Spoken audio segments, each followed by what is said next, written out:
চলো আজকে দেখিয়ে দিই বৌদির স্বাদে মেনুতে কি ছিল। ফার্স্টেই দিয়ে দিয়েছিল প্লেট আর তার সাথে জল। আমি আর বনিটা তো পাশাপাশি বসে গিয়েছি। তারপরে দিয়েছিল গরম গরম সাদা ভাত আর তার সাথে মাছের মাথা দিয়ে সোনামুগ ডাল, আর সেই ডালের সাথে ঝুড়ি ঝুড়ি আলু ভাজা না হলে কি চলে?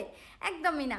আর আমি ডাল খেতে ভীষণ ভালোবাসি, আর তার সাথে যদি ঝুড়ি আলু ভাজা থাকে তখন তো খাওয়া দাওয়াটা পুরো জমে যায়। আর তারপরে দিয়েছিল পটল চিংড়ি। তো পটল চিংড়িটাও ভীষণ ভালো খেতে হয়েছিল। তবে হ্যাঁ, আমি পটল খেতে অতটাও ভালোবাসি না, যার জন্য আমি আরও একবার ডাল নিয়ে নিয়েছিলাম, কারণ আমি ডাল খেতে ভীষণ ভালোবাসি।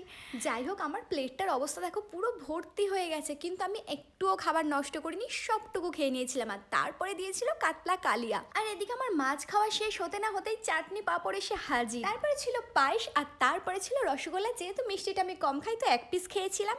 আর লাস্টে দই দিয়ে খাওয়া দাওয়া কমপ্লিট হলো। ওভারঅল প্রত্যেকটা রান্না ভীষণ টেস্টি ছিল। আরে দাঁড়াও, কোথায় যাচ্ছো? যাওয়ার আগে একটা লাইক করে চ্যানেলটা সাবস্ক্রাইব করে যাও।